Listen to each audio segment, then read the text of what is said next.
नमस्ते दोस्तों। 2024 group D का जो पीटी डेट आया है, तो वो जुलाई के एंड से लेकर अगस्त से शुरुआत तक होगा। कुछ कुछ जोनों में टेंटेटिव डेट आया है। बाकी जोन का भी धीरे धीरे आ रहा है, आएगा। तो मैं जब पीटी दिया था, मेरा तो north frontier railway Guwahati zone है। तो वहाँ पे मैं अपना एक्सपीरियंस शेयर करता हूँ कि मैं कैसे मेरे जो जोन में हुआ था। पीटी जब भी देता है, पीटी का जब डेट आता है उसके साथ कुछ टाइम स्लॉट दिया देता है, वो बहुत इंपॉर्टेंट है।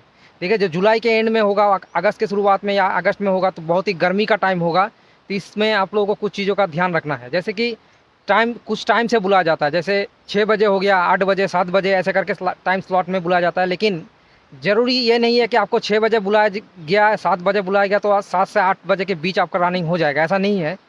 क्योंकि वहाँ पे जब आप फील्ड पे एंट्री करते हैं, उसके बाद भी बहुत सारा प्रोसेस रहता है। वो प्रोसेस करते करते बहुत सारा टाइम लग जाता है। तो इसलिए थोड़ा सा धीरे होता है। जितना डिले हो जाएगा तो उतना धूप बढ़ता जाएगा, गर्मी में थोड़ा सा परेशानी हो सकते हैं। तो जब भी बुलाया जाए तो कोशिश करिएगा पहले लाइन में लगने के लिए। जब भी आपको जो टाइम स्लॉट दिया जाए, 6 बजे या 7 बजे, जितने भी टाइम स्लॉट दिया जाए, उस टाइम के अंदर सबसे पहले आप लाइन में लगने की कोशिश करिएगा। में एंट्री करने के बाद आपका बहुत सारा प्रोसेस रहता है। डॉक्यूमेंट कुछ कुछ जैसे आधार कार्ड हो गया, फ़ोटो, ये सब लगता है। उसके बाद बायोमेट्रिक भी होता है, बायोमेट्रिक भी वेरिफिकेशन होता है। 2-4 जगह फ़ोटो भी खींचा जाता है, साइन करवाया जाता है। जो सीबीटी में आपने बायोमेट्रिक आपका लिया था, वही बायोमेट्रिक आपका मैच कराया जाएगा। ये सब प्रोसेस होते होते थोड़ा टाइम लगता है। उसके बाद एक मतलब चिप दिया जाता है जो पहना जाता है, जो जिससे टाइमिंग काउंट होता है। तो वो भी जो चिप पहना जाता है, जो मतलब कहीं भी बांध देगा, जैसे हम लोग को पैर में बांध दिया था चिप, उससे मतलब मिली सेकेंड का भी हिसाब होता है। आप अगर मिली सेकेंड के अंदर भी आप घुस गए, 4 मिनट 15 सेकेंड 14 सेकेंड कुछ मिली सेकेंड रहते आप घुस गए, तब भी आपका काउंट हो जाता है। ये बहुत अच्छा चीज़ है। और एक चीज़ है ये कि जब से हम मेरा अलीपुरद्वार ग्राउंड में हुआ था, एनएफ रेलवे के अंडर अलीपुरद्वार डीआरएम बिल्डिंग के सामने जो माठ है, मैदान है, उसमें हुआ था। तो उसमें क्या है कि 200 मीटर का ट्रैक दिया गया था। 200 मीटर का ट्रैक होने से काउंट करना पड़ता है, क्योंकि वो जो ट्रैक होता है, ट्रैक का काउंट आपको कोई बताने वाला नहीं है, वो आपको खुद से ही काउंट करना है। 200 मीटर का ट्रैक होता है तो 5 राउंड मारना पड़ता है। तो वो जैसे बहुत सारे कैंडिडेट क्या करते हैं, हाथ में रबर बन लेता है, 5 रबर बन लेता है, एक एक राउंड के बाद एक एक रबर फेंक फेंक के जाता है। और कोई कोई करता है कि मुट्ठी में थोड़ा छोटा पत्थर या गिट्टी रख लेता है कि एक एक राउंड के बाद फेंक के जाता है, ताकि काउंट पता चले राउंड के बाद, एक एक राउंड के बाद काउंट पता चले। ऐसा होता है कि 200 मीटर का ट्रैक होगा तो कोई ज़्यादा भाग लेता है एक राउंड, या फिर कोई कम भाग लेता है, तो उस समय में दिक्कत है, क्योंकि कोई बताने वाला नहीं है। चीप से भी आपको कोई साउंड वगैरह कुछ आने वाला नहीं है। तो इस चीज़ का ध्यान रखना चाहिए, ध्यान अपना खुद ही रखना पड़ेगा। जैसे जिसका जैसा प्रोसेस होगा वो प्रैक्टिस के टाइम आप लोग करते जाएंगे तो वो धीरे धीरे पता चलेगा। कि 35 किलो वजन लेके 2 मिनट में 100 मीटर करना होता है, वो होता है। उसके बाद आपको थोड़ा, आप चाहे तो थोड़ा क्योंकि वो उसके बगल में ही रनिंग होता रहता है।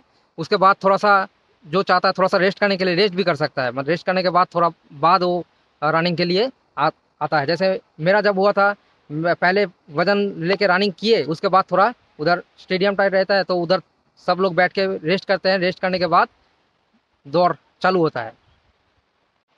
35 किलो वजन लेके जो भागने का है, वो बहुत सारे स्टूडेंट जो मतलब टेंशन करते हैं। ये मैं बताना चाहता हूँ, इसमें कोई दिक्कत ही नहीं है, क्योंकि ये सब लगभग सब पास कर जाते हैं।